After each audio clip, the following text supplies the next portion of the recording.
Eric et Franck, bonjour. Salut. Alors on est sur le stand Pike & Bass à Millau. Donc tout d'abord, si vous pouvez vous présenter. Eric Bénard, 43 ans, compétiteur depuis 4 ans. Et ça fait 2 ans qu'on est en partenariat avec Amio. Donc ça se passe très très bien. On arrive à faire développer la gamme sur des produits qui manquaient sur le marché et on va pouvoir faire le tour. Et donc mon coéquipier. Franck Chastel, 35 ans, mon père circuit pêche, c'est le même qu'Eric. On a commencé ensemble, on pêche ensemble depuis un petit moment. Et ça fait pas autant de temps qu'on est chez Amio et qu'on essaye de faire développer des produits pêche. D'accord. Donc si vous pouvez nous présenter quelques produits. Alors, entre autres, cette année, ce qui a été fait, c'est un vivier pour les gens qui n'ont pas forcément des bateaux équipés en fait. Un vivier inox en fait, avec fermeture, les joints et puis forcément la vidange du vivier qui peut être équipé avec une petite pompe en 12 volts qui se colle dans le vivier, soit au-dessus, soit en dessous. C'est un produit qui peut être intéressant pour les petits bateaux en fait, qu'on peut leur viguer déjà de près à l'intérieur. D'accord. Ensuite,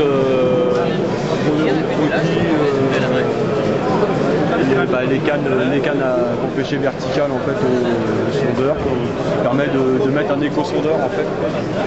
On pose l'écran de l'éco-sondeur ici, la sonde plus bas quoi, et puis si on veut pêcher à deux à vertical, ça n'empêche pas de le mettre sur le bord du bateau, se mettre l'un à côté de l'autre, de droite et de gauche, et de pêcher vertical.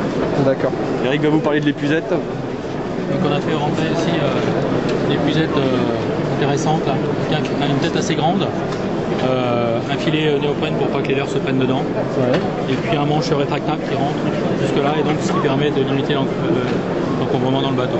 Ça manquait un petit peu à la gamme. On avait des produits qui étaient pas trop adaptés à ce qu'on voulait, et là on a vraiment un produit tip top qui reste léger et avec une grande tête.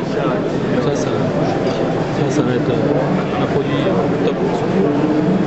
L'autre produit auquel on pourrait parler aussi, c'est ce qui nous tient à cœur, c'est le flotte tube.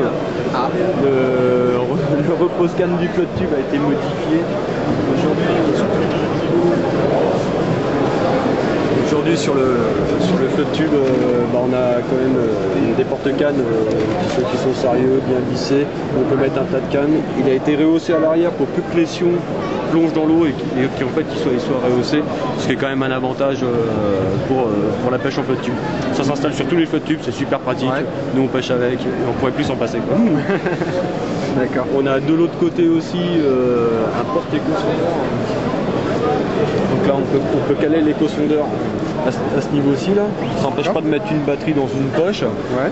Et en fait, en dessous, on a de quoi poser la sonde. Ce qui fait que d'un côté on a le porte-canne, de l'autre côté on a le sondeur. On peut absolument faire des pêches à la verticale sans aucun problème avec le flotte tube. Une barrière. Et vraiment s'éclater. D'accord. Bon, mais merci. Eric a dû repartir de l'autre côté. C'est là. Encore un petit truc intéressant qu'on peut mettre un peu sur tous les bateaux. D'accord. Et ce qui est bien pratique en déplacement, les cannes sont calées, ça évite d'emmêler les sillons et tout ça, et c'est vite posé, c'est bien pratique. Un petit râtelier. Les cannes ne craignent rien. Voilà. Et il existe aussi la partie haute qu'on peut fixer à demeure sur un bateau. Donc là on est en modèle amovible.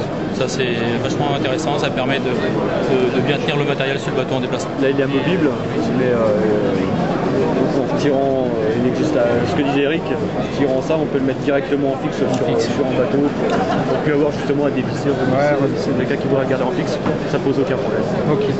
Ouais, Franck, merci. Super. Et puis à la prochaine. Bon courage pour ton vlog.